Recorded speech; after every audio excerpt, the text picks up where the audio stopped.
This is another episode of the Brighter Web Podcast, insights on growing a small business using the latest technology and marketing best practices. I'm your co-host, Robert. Hey, and I'm Mickey. It's good to be here, Robert. Yeah, likewise. Looking forward to digging into some Twitter today. Twitter's had such an interesting past. I still remember when I first joined Twitter, the homepage of the site was all the tweets. And I remember being amazed that I could refresh it and there were like 10 new tweets every few seconds. And now they're up to hundreds of thousands per second. In the old days, you could see the homepage was all the tweets. And we've come so far to where we are today. It's interesting. We have indeed. Twitter has definitely adapted and changes more ways than just that. Oh, yes, for sure. Since coming out in, what was that, 2006? Something like that, yeah. Yeah. Might have been before. I think it was before. Nah, it's around there, yeah. I think a few years after Facebook, it was still definitely one of the earlier social media platforms. Still among the biggest, but definitely got some bumpy road maybe ahead for them. Yeah, so we'll see what's there. But let's start, I guess. How is Twitter different from other social platforms in your eyes? To me, the biggest thing that Twitter has that makes them stand out is the character limit on their posts. Mm-hmm.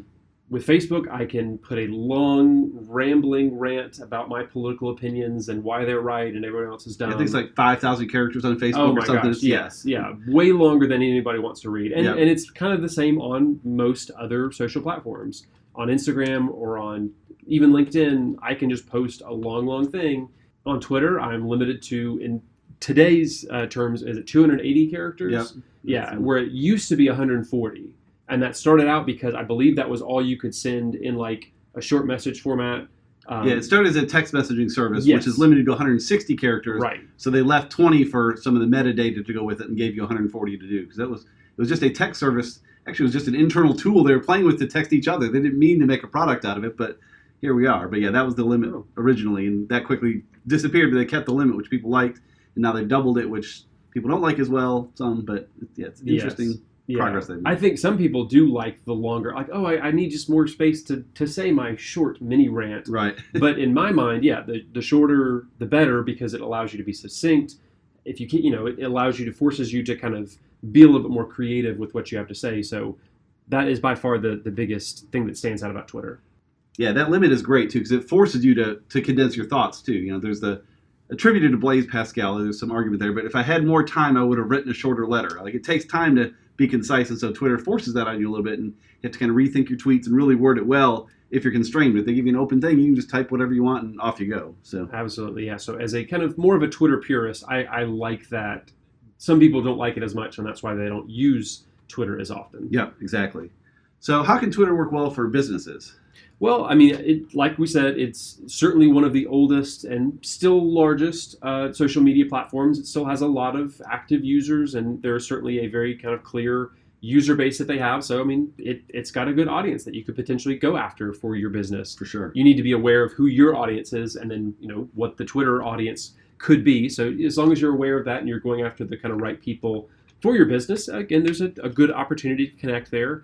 Like we said, short form, so it's a little bit easier sometimes to create the content. There's still visual elements you can add to Twitter, but sometimes it's easy to just post something, an update about your business, or it's very news focused, even more so than some of the other social media platforms. That is another kind of differentiator. Is it's because it's so fast, because it's so short and quick, it tends to be very timely and very news oriented. So if you have those elements to your business, if you want to put out a press release or an update about a new employee or something, it's a good opportunity to share that type of content.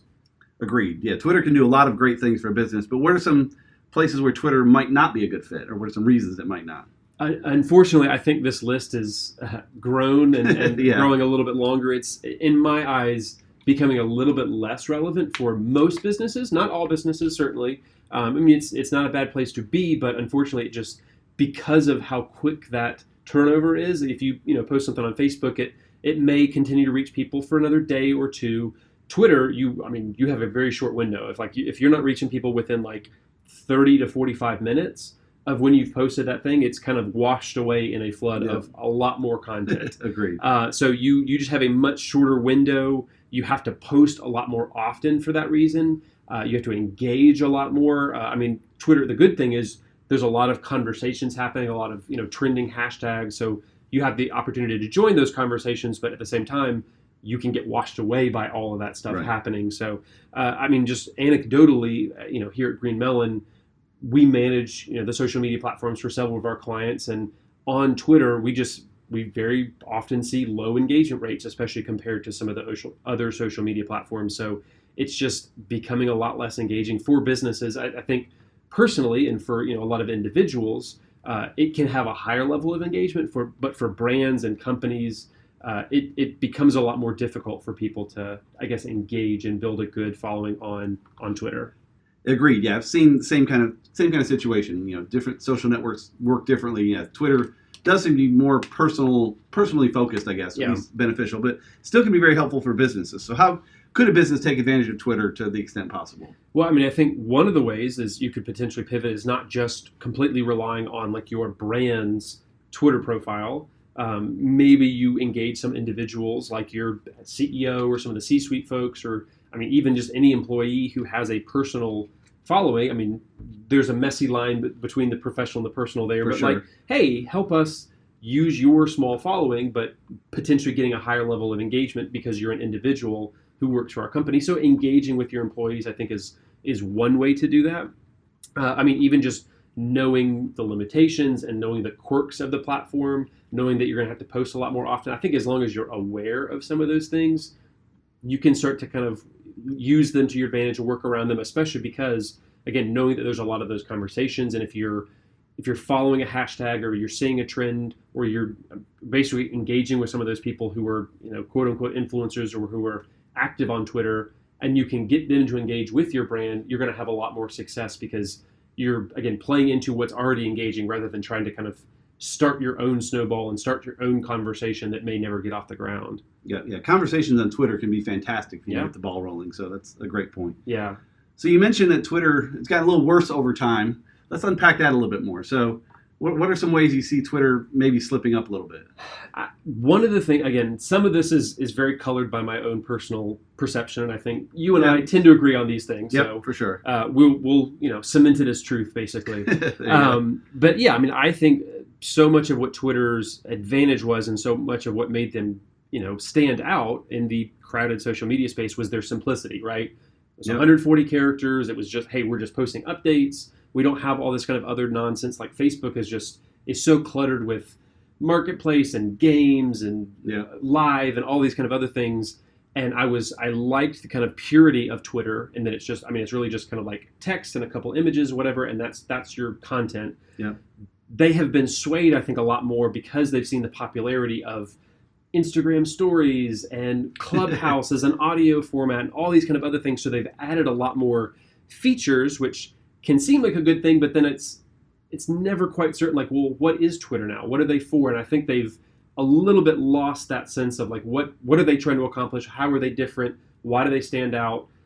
They're muddying the waters a lot when it comes to that. So it's a little disappointing to see that shift. Yeah. You mentioned they went from 140 to 280 characters, and now it looks like they're going to be adding a feature they're at least playing with called articles that let you post really long form content, which again makes it feel like all the other social networks. And then things like Spaces, that was for the Clubhouse clone. They have newsletters you can do now through it, just all kinds of stuff. So they even have a paid program now for $2.99 a month. You can undo your tweets and get rid of ads, and that maybe in and of itself is okay. Sure. But because that's not really adding clutter. But the other ones are just more and more features for features' sake. Right. I would be surprised if many people jumped on that paid Twitter Blue. But yeah, I mean, that is really just elevating some of the other things that was, already enhanced with Twitter. But yeah, adding newsletters and adding this other thing and this other thing, like it's kind of just making it a Frankenstein that's a lot harder to recognize what it's actually for.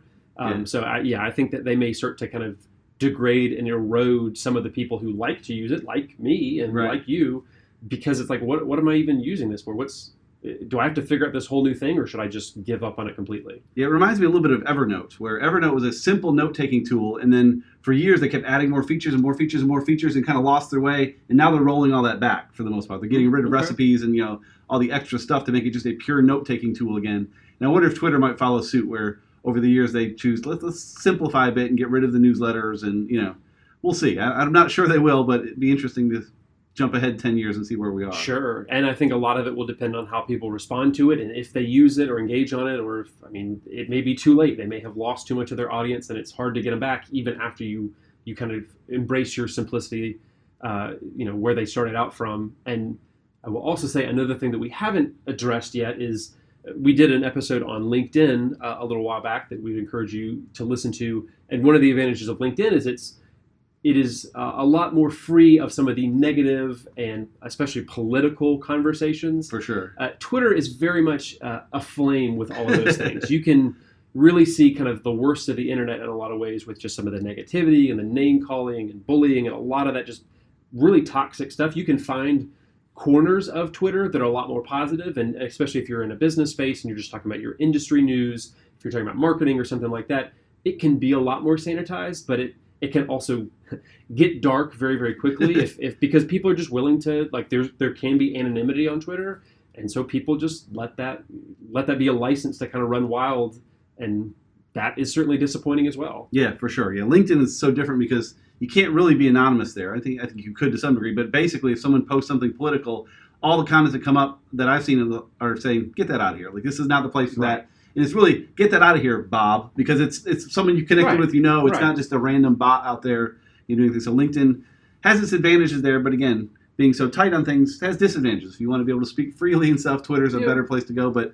it can lead to some dark places real fast. Right, and you mentioned bots, which is certainly another thing that is being talked a lot on Twitter right now, is there are a lot of fake and spam accounts that, some people are using to push their own agenda, be it political or whatever. Like, they're leveraging some of that kind of, I guess, darkness and that anonymity to say certain things. And so Twitter has definite disadvantages, and you just have to be aware of that, and you can avoid it if you're intentional about it. But it is just like the internet in a way that there's a lot of negative things out there. And the bots piece is interesting too, because bots can be good. Sure. Not all bots on Twitter are bad. So you talk about all these bots there, and I venture to say most are bad.